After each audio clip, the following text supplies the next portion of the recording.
محمد وعلى آل سيدنا محمد كما Dawan Gusti Allah wal baladut thayyib yakhruju nabatuhu bi'izni rabbi. Ari taneuh anu bagus mah anu gembur mah anu subur taneuhna.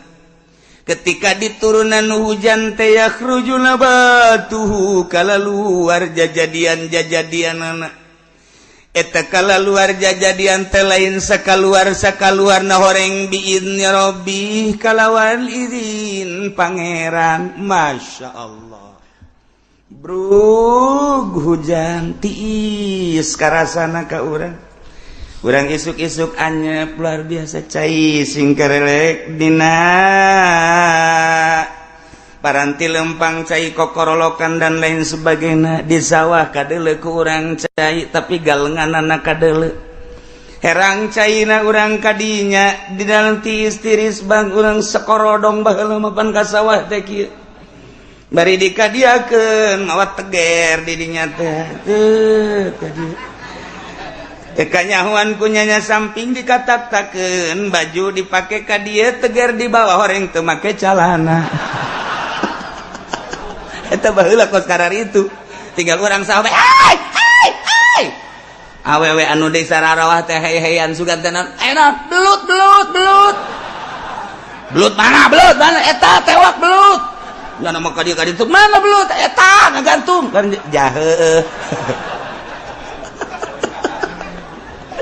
Lakon baheula kos kitu eta potret-potret baheula. Masya Allah karim. Eta ku bunga-bungahna cai hujan teh rahmat datang ka teu make calan. Dongengna loba jasa ibuna jeung bapana anak kabeh dibawa ka sawah yeuh terus di sawah lulumpatan budakna ju hayang ngising ban budak ge di sawah teh bek bebejapan lindungna di tengah sawah bapana jauh ngising di calana. Loba budak baheula mah nu ngising di calana di sawah. Emang lain kumaha lalakonna masyaallah eta indahna cai rahmat. Terus jararadi urang ka huma kadinya ya Allah ya Rabbi di huma ge jararadi segala rupa nu dipelak teh urang ka kebon ja baheula mah aya kebon. Eta di kebon teh jararadi geus masueg jadi badur jadi di sisi tangkal cente jadi kagadung-gadung jadi. Segala rupa anu ngeuna jeung tulngeuna ge kabeh jararadi barang di deuleu belah ditup kacipet loba jasa. Budak kuali mah teu nyaon ka kacipet. Di deuleu ku urang tunduk ka ranca pondok aya di ranca pondok di dinya teh ya Allah ya Rabbi di dinya teh loba jasa. Wow nu pararanjang teh ya katipuk. Urang teu nyaon ka katipuk daon cenah katipuk. Eta makanan khas Pasar Kemis. Wow, ngeunah jasa. Isuk-isuk urang ngadeukeun sakola jundeuleu bebanjiran di pondok di dinya teh loba katipuk dicokotan kieu can ngadaharna naon di imahna didahar ku urang. Eueuh masalah. Ngeunah jasa baheula mah. Eueuh sugan nyeri beuteung teu. Tiis-tiis gadahar kos kitu. Eueuh masalah jasa. Irahmat luar biasa ya Allah ya Rabbi balik sekolah terus mapayeula urang teh tah di pagar-pagar di dinya teh loba kingkip di alan kikip ku urang teh diasup-asupkeun ku urang ka dieu ka kitu kantong bo ambal aya kingkip belah dituna ya rukem-rukem di alaan sarua bae aduh loba jasa pas datang ka imam masyaallah jak kedek berangkat sekolah mah encan araraya barang balik sekolah jam 10 setengah 11 ya Allah cecen det ararasa di kumaha atuh ya Allah ya Rabbi Gusti kabeh jararadi geus kacipet geus cecenet geus cente geus bangsa segala rupa ya Allah wahara ta eta teh rahmat tuh kos kitu jararadi jatah tadi gecek malaikat di mana abdi kudu nurunkeun di dinya nek dijadikeun rahmat jararadi waduh pare gori mah jararadi henteu kudu di pupuk-pupuk cara kuari di deuleu ku patani bari ngarokol lisong fu semut di deuleu dihandap ya Allah lauk cek kecepeng geus puguh lauk betik mah jeung betok endet segala rupa lele leutik kambalayah di juru-juru sawah teh geus teu kudu makenan naon nyokot bae sair sakumaha nu bapa kolotna dicokot baheula aju datang ka imah het dikeureutan teu kudu dikeureutan ku indungna pek kumbah buat taina ge digoreng tanyakeun ka kolot baheula emang aya anu micenan taina aja eueuh barang di dahar teh hulu dah heula ngagecrot amis taina teu dipiceran baheula emang anu dipiceran henteu hei pohara teu kebal loba nu lulumpel hiberan usimna eta teh usim simeut mulai orang nyokot pangitik di teh ka kolot urang kabeh lapor ka kolot kade coba lah mais manggang morogo poos potong poos tah kudu kumaha tuh hasi hayang mais hayang morogo hayang ngarogo mais be mais potong pelbah mais hayang ngarogo potong pelbah ngarogo nun teu lapor heula ka emak urang ka indungan ka bapa urang atuh poos teu menang je baheula masa dikitukeun trak meunangan boh diesikeun kana botol hi eta potret-potret baheula di zaman-zaman Bung Karno masyaallah masa-masa indah masa jelema jalalujur jeung adil masa-masa wanon gitu ngaranna kitu lalai keluar pas tepat waktuna asal maghrib keluar diojok-ojok ku budak teh keluar memeh maghrib asup deui lalai baheula mah nurut asup deui cak lalai ngeganggu gua belum maghrib lo asup deui lalai jujur baheula lu mantak cek abah almarhum coba deulean coba lalai geus aya keluar tancan di deuleu geus Pak maghrib geus yakin dasa asal lalai keluar maghrib hiji mangsa mah di deuleu kukula teh geus keluar tan lalai geus Pak di deuleu ye kurang 10 menit panjang lalai geus keluar geus Pak bareng santri tas ngojok-ngojok santri teu beres mah di baheula tah miheulaan bae cak abah teh ulah sok diojok-ojok eta karunya sia ulah eta asal diojok asup deui tapi lalai eta lalai baheula bae nurut coba anak urang kuari maghrib di mana-mana eleh ku lalai bolon eta anak urang kuari ya Allah ya Rabbi zaman indah jasa nu kamari ngeunah jasa simeut digoreng ngeunah lele digoreng seungit betok digoreng seungit kuari mah ngomong itu teh macan ayana eta doang beungeut sia atuh heuh tapi ngeunah aju peutingna lantaran patani mah terus mirunan masyaallah ngepul kaluhur ja aya tiris pan baheula di daerah Pasar Kemis mah sarua jeung di Lembang Bandung baheula mah weh indah jasa maghrib teh siduru urang di dinya jam 7 jam 8 aju lantaran dirinya siduru maksudna mah supaya haneut belah dituna aya huma aya dangder cacawenean dikorek di jero nu boga nama teu nyahoeun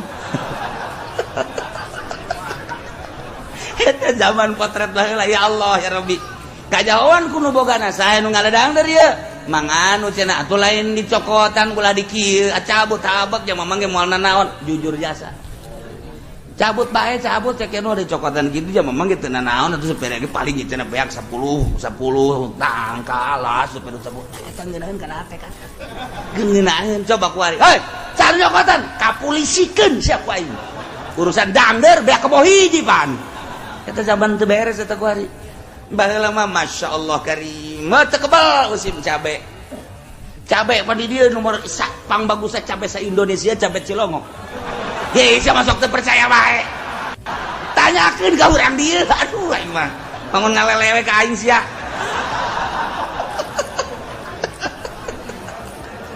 ya Allah patani di Cilongok teh kapan musim cabe manu bagus tadi dijual eta anu kameron ditumpukeun kapan di dinya anu lakuna dijual nu teu lakuna dibikeun ka tatangga nu teu boga cabe dibikeunan ka santri santri luar biasa usim cabe mah woi santri teh meuleum cabe coel cabe kemudian atuh sambal cabe nyayur cabe kabeh ngising di sawah ambualaya kabeh ngabeten kabeh kunaon nyeri bujur. Ieu carita potret baheula ya Allah ya Rabbi, indah jasa teu kebal usim jagong ya Allah ya Rabbi. Nyala jagong ditumbuk dijual nu bagusna anu bangsa ompong-ompong jagong saya teh kapan teman teu laku ditumpukeun di dinya dibikeun ka tatangga zaman balalager baheula mah tatangga lamun musim jagong kabeh ngarasaan bagian anu teu benerna dibikeun ka santri tetep santri kabagian bae anu bangsa sajagong dengan A5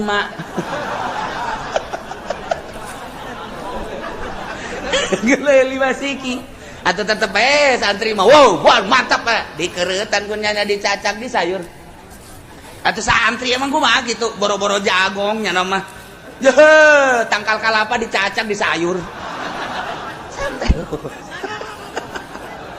ieu keur carita potret baheula rahmat Allah karasa jasa ku kabehan ya Allah ya Rabbi urang lamun melak tangkal cau hiji brang menang saminggu kunaon jara radi eta anak-anakna kuari mah hese hayang anakan gitu. Aduh, dapuran itu ya Allah ya Rabbi. Kemudian tangkal awi ti ditu sadapur ti ditu sabatur urang hayang sabatang bae mah ya Mang kula butuh awi ngalah sahayangna sia sadaekna sia nu belah mana bae tuh nu kus karolot bari tuduhkeun kunyana tuh nu belah ditu geus karolot mah los alah sadaekna sia da kumaha coba kuari coba kenal aja ngalah awi polisi sia zaman polisi kuari baheula mah ya Allah ya Rabbi ceng sia panjenengan babejana sabatang pan 5 kurang 5-nya ayo geus betul basi kurang ngalah deui sia tuh tiis kana hate tiis ngina Masya Allah ceng sia ngalawi ceng sia babejana 5 10 mah geus 10 cukup aja aya anak abah ka mana eta milu jeung kula anak milu nu mana itu anak Mang nu awewe milu tuh awi na dibawa anakna milu masalah itu baheula mah kitu neng sia kunaon milu nyana mawan awi karunya jasa teu kabawaeun ku kula dibantuan eta nu awewe ge milu bantuan sia mah bogoh meureun kitulah. Aduh, ya cerita bobogohan ge di tangkal awi baheula waduh. Tak potret-potret baheula tah ieu rahmat. Masya Allah karim dinaheun tarariis. Neuk barang dahar hui loba, kemudian atuh ibutun aya, kemudian atuh naon kareng dangder aya. Ih kasuag-suag geunah baheula. Balag imal nyaeun suag. Bisa-bisa ngadahar badur mabok sia. Nah ini kenal nih maksudnya iyalah wal baladu thayyibu yakhruju nabatuhu bi'izni rabbi tanah anu subur mah nu diturunan hujan ku Gusti Allah merupakan hujan rahmat nu dibawa ku malaikat yakhruju nabatuhu kala luar jajadian bi'ini rabbih kalawan izin pangeran Gusti Allah subhanahu wa ta'ala ya Allah ya Rabbi kan minahan suburlah eta keur carita palawijo nah kuari tangkal buah baik nu dipelak baik anu henteu atawa jajadian boleh deh kuari mulai kembangan ku ayana hujan tadi sagesa kembangan tekebal langsung pentilan terus karolot kadeuleu aya nu koneng di luhur sakampung ngadagoan ragagna eta buah potret baheula sakampung kararieu bae ngadagoan angin wer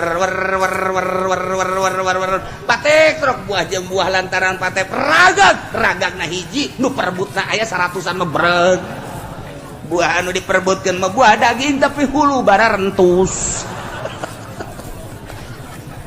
indah jasa geus teh jahoeun budak kuari mah kos kitu teh teh jahoeun di ditu perebut buah daging, di ditu perebut buah kaweni, di dia perebut buah golek, di dia perebut asal aya angin bae ge sakitu dihareupeun imah pelaknya nak diperebutkeun masalah indah jasa baheula mah nu bogana mah teu kabagian melak buah golek dihareupeun imah angin gede pan golede buah golek mah war perebut didinya tinggal nu bogana bae kieu bae sugan marah henteu geus beres angin menang teu sia coba eta tuh menang cenah kula mah elehan ke tungguan kukung mamang dipangajulkeun endeu kumaha ku indah teuing ku ari kan sia telok ka dieu mulung buah sia mulung buah malah aing edet sia ka polisikeun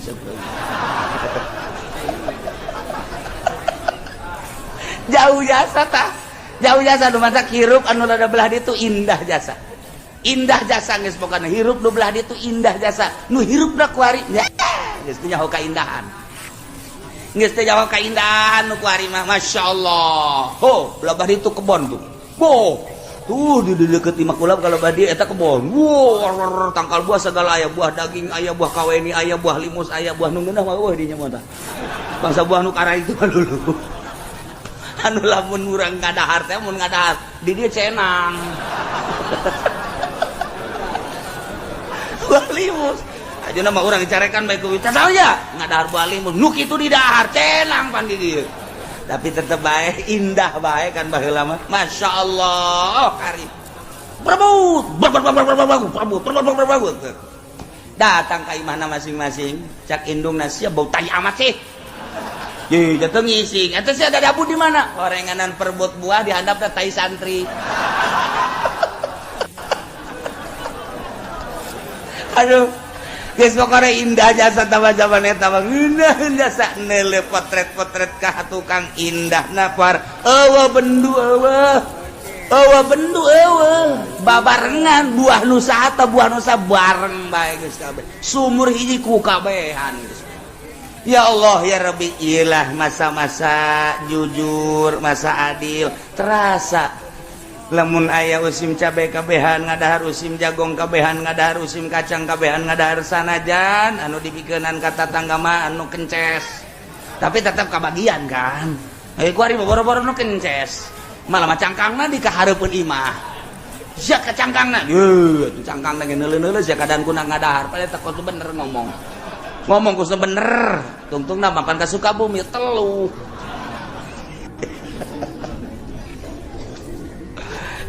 indah jasa nah eta keur carita hujan diturunkeun ka taneuh anu subur efekna sagala rupa jararadi geus pugu nu dipelak nu dibelak berbagai jukut jararadi tatangkalan jadi kembangan jadi buahan dinikmati ku kabehan ilah gambaran jelema mukmin masyaallah ketika Allah dek ciptakeun manusia di jero hatena iman lain sakadar iman tapi dek dikembangkeun ta eta jelema mukmin anu hatena mulus bagaikan taneuh anu subur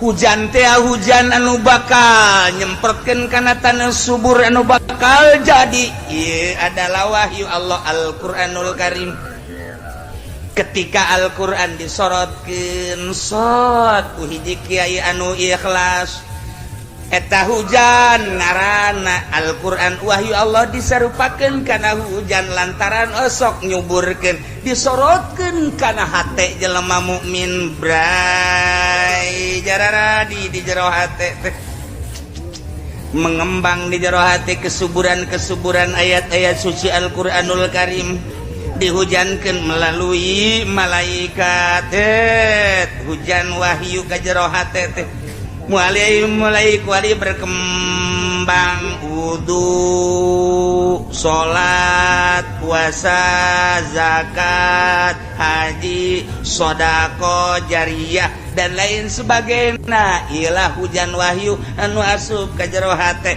kuari ngembang, nu tadina teu wudu kuari wudu, nu tadina teu salat kuari salat, nu tadina Ramadan bung puasa jadi puasa, nu tadina teu daek bunga haji jadi haji, nu tadina teu daek sedekah, nu tadina teu daek jariah suburlah wahyu nyorot ke jero hate.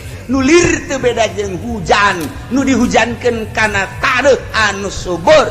Ieu ge sarua bae jaradi kuari bisa diperebutkeun ku jelema. Masyaallah sakumaha tangkal buah, hayang nu ngora aya, hayang nu mengkel aya, hayang nu asak aya, nu buruk ge aya. Sarua diperebutkeun ku jelema. Sorotan-sorotan anak ieu wahyu teh nu butuh wudu, nu butuh salat, nu butuh puasa, nu butuh berbagai-bagai. Nah, diperebutkeun ku jelema. Kos itulah wal baladut thayyibu nabatu yakhruju nabatu biidzni rabbi. Masyaallah nu mantak beda jeung kafir. Ai kafir mah dibahasakeun lana ku Gusti Allah. Walladzi khabutha la yakhruju illa nakida. Ari taneuh anu teuas, ari taneuh anu sempit, ari taneuh anu teh subur, didinya pinuh ku babatuan-babatuan, pinuh ku kitu. Naon gara-garana anu bangsa teu ngajadikeun kana jajadian-jajadian. Pinuh ku batu-batu, pinuh ku seplit, pinuh ku segala rupa anu bakal nanduskeun na ieu mah taneuh sanajan dihujanan la yakhruju nabatuhu teu daekeun kaluarkeun kana jajadian. Hujan mah hujan tapi teu daekeun kaluar jajadian illa nakida, kecuali hese anu luar biasa. Nah ieu taneuh teu subur pinuh ku batu, hujan turun daek jararadi. Itulah gambaran jelema kafir. Hatena lir teu beda jeung taneuh anu liat, taneuh anu teuas disorot ku wahyu Allah, geus puguh wahyu nyorot kanyana ngabalir bae. Kurang kumaha pinterna Abu Jahal lantaran taneuhna taneuh batu, langsung tina baham Kangjeng, tina lisan Kangjeng ngabalir. Kurang kumaha Abu Lahab pinter jasa teh. Tokoh Mekah anu lain lalagaan Abu Lahab datang ke aya dina Al-Qur'an. Tabbat yada Abi Lahabil wa tab ma aghna anhu maluhu wa ma kasab. Eta sayasla naron za lahab wa imratuhu hammalatal fi jidiha hablum. Eta teh Wahab. Masya Allah lain lalagaan. Kurang kumaha wahyu-wahyu nyorot mantul teu daekeun bae.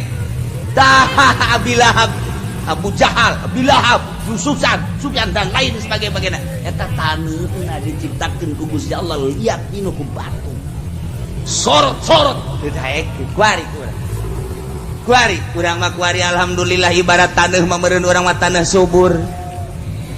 Bawa ka amin baheubah teu. Tapi orang mah mudah-mudahan alhamdulillahirabbil alamin keur dihujanan. Tapi tatangga urang di lembur, tatangga urang di boluluhur urang ditu geus nyahoan, tapi tetep bae teu daekeun geus puguh nu kalalapir mah di saantero urang lain teu nyahoannya lantaran taneuhna batu teu bisa jararadina naon. Urang mah alhamdulillah barang dihujanan ku Al-Qur'an cep ka jero jararadi. Ternyata orang nu jararina bensin malulu. Tangkal cucuk jadi di dieu. Aya bangsa bubuahan mah teu daek jararadi heran. Nu jadi mah imah yang bangsa kitu bae cucuk-cucuk erbis bae. Geus datang ka imahna bendu nu aya. Eta ge sarua. Aya bae nu beukieun mah embe mah deutep beukieun. Geus jana atuh menyatu jeung embe. Cak embe teh pantas ngaji sih aju ngomong aing di jerona ya jukutan. Loba omong, geus milik kula tuh cak embe teh. Jadi nyana tas ngaji ge tetep lain jeung musola menyatu jeung embe. Tuh, kumaha nu jadina di jero hate urang bae hujan jadi.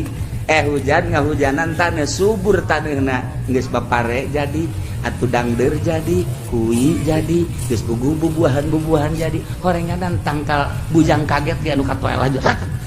cucu kan cucu kali age jadi dan lain-lain sebagainya jarang radi geus puguh jukut-jukut bajar radi nu sok dijieun samak teh jukut taun karang-karangna walingi ge jarang radi nah ieu nu di jero hate urang nu jadina sorotan-sorotan teh apakah anu bermanfaat apa henteu kurang tinggal introspeksi bae kurang lamun cucuk pacul cucu cabutan kurang jukut cabutan sing hade bae pare nu kacabut jukut diantep sing hade ya Allah ya Rabbi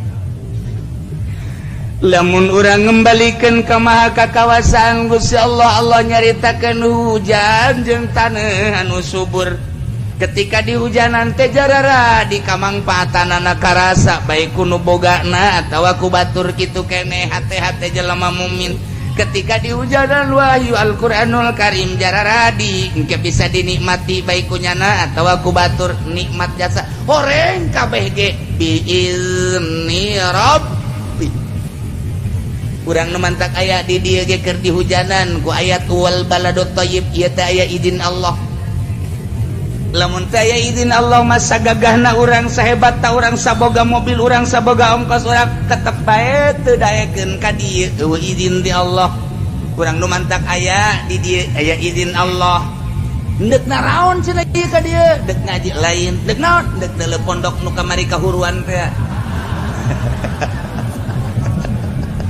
sia juga sia aing ngaji lain aing deuk deuleuh itu we cenah bangunan aya nu nanya ka kula kieu deuk bangun deui itu kumaha aing bae henteu maksudna dibangun teh henteu atuh sia emang deuk nyumbang teh henteu atuh nu nanya-nanya teh nyumbang henteu naon henteu nanya bae karibet-ribet siapa dalekeun bae atuh henteu cara tuh gua yang nyawa bae ge maksudna lamun kiai nek ngabangun deui kulakan di lembur dek maksudna donatur ijang pondok Cilongok aju ke kieu maksudna kiai lamun menang 100.000 50 jang kula pangkorak ieu ieu bangsatna ieu mantak aing mung loba omong ge eta kos kitu ih cenah kiai ngabantuan kula bae tangkorak sia meureunana ieu jahanam ieu ya alhamdulillah sejak kejadian masalah bea kabeh lurah hadir camat malam eta ge hadir isukna bupati ge hadir alhamdulillah kepedulian hadirna doang alhamdulillahirabbil ulah kaseri mah keur hadirna ge geus alhamdulillahirabbil alamin berarti kan nyana nyaho tuh geus jadi ku hadirna ge nyana nyaho berarti geus adapun ka dituna ulah bata tanya sebab siapa ngananya doang kan gitulah para jamaah kaum muslimin wal muslimat rahimakumullah orang geus aya izin Allah lamun ieu dik dijadikeun jelema subur biizni rabbi Allah lah anu ngurus ieu dik dijadikeun setengah subur biizni rabbi Allah lah anu ngurus ieu mah dik dijadikeun nu bantak biizni rabbi Allah ngurus emang sakit izin Allah lamun orang ningali ka zaman baheula istimewa jasa ai diurus ku Gusti Allah mah dek disuburkeun contoh Kangjeng Nabi Musa alaihi